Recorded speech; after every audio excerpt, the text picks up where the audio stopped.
Hey everyone, this is Zeffy.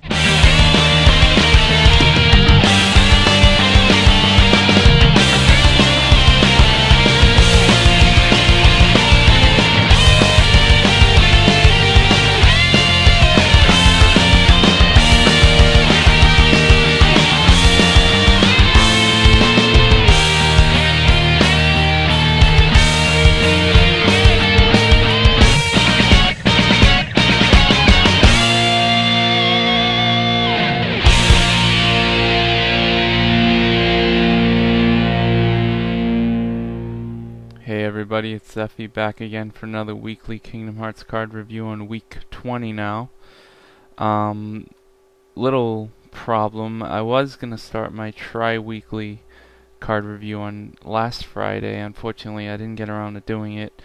I got caught up on other things and I didn't have time, didn't have a chance to get it done. So what's going to happen is I'll just start it this Friday. No big deal, just a week later. But anyways, for my weekly review, I'm gonna do Captain Hook this week. He's a level 8 Dark Heartless villain, basically. Power is 17. When he comes into play, you discard all Peter Pan cards in play, and no player can play Peter Pan or Tinkerbell cards. Captain Hook I would rate as a second tier Heartless villain, whatever you want to summarize it as. It's basically the same thing. And basically his power is very high, 17 power. I mean, it's just strong Heartless. They have to expend a lot of resources to get rid of it unless they have a beast with a jack in play and they can just discard it.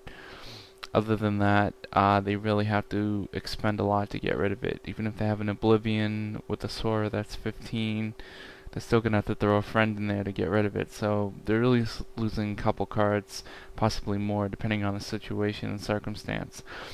Captain Hook is good combined with more powerful Heartless like Invisible, Behemoth, Parasite Cage. Captain Hook and Invisible is great because now they can only use their player card or a Keyblade to kill off the Invisible because they can't play Peter Pan to negate the Invisible's effect because of Captain Hook. So that'll lock them out of Peter Pan and Tinkerbell. They can't gain HP either, so you can lock them that way.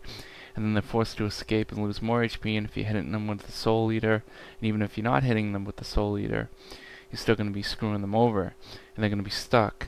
Now, Captain Hook by itself isn't that great, because power 17, yeah, sure, it's high, but they can kill it off with a few friends they have out in play. They could throw a Beast, a Hercules at it, and basically just kill it off, or they throw a Keyblade, an Oathkeeper, throw Sora at it, they'll get rid of it easily.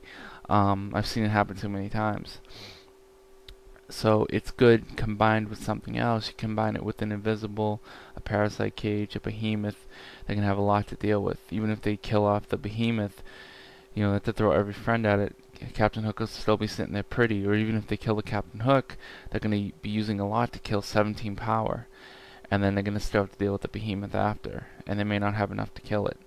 So either way, it's good in conjunction with something else. Standalone, it's not so great. It's nice, it's absolutely awesome that it locks out Peter Pan and Tinkerbell.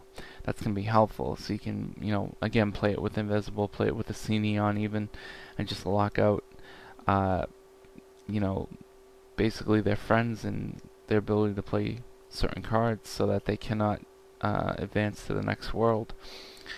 But again, I think Captain Hook's decent. I don't think it's the best. I think Behemoth and Parasite Cage right now are probably the best Heartless in the game, with Invisible, Xeneon kind of right under them. Captain Hook kind of falls in that secondary or third level of being playable with a few others. You know, dark villain cards like Clayton. He's probably about the same level as Captain Hook in the ability to lock your opponent. But Parasite Cage always locks a friend, and Behemoth, his effect always takes place. Peter Pan doesn't negate it because of the timing, so that's why they're top tier and they're a lot better. So just keep that in mind. But if you want to play around Captain Hook, I'm sure you'll be able to screw over a few people you play against, and you know, basically that World Rush. It's not terrible, but it's not the best of the best. It's still playable, still great. I think it's good. And that's my thoughts on Captain Hook. Alright guys, see you on Wednesday.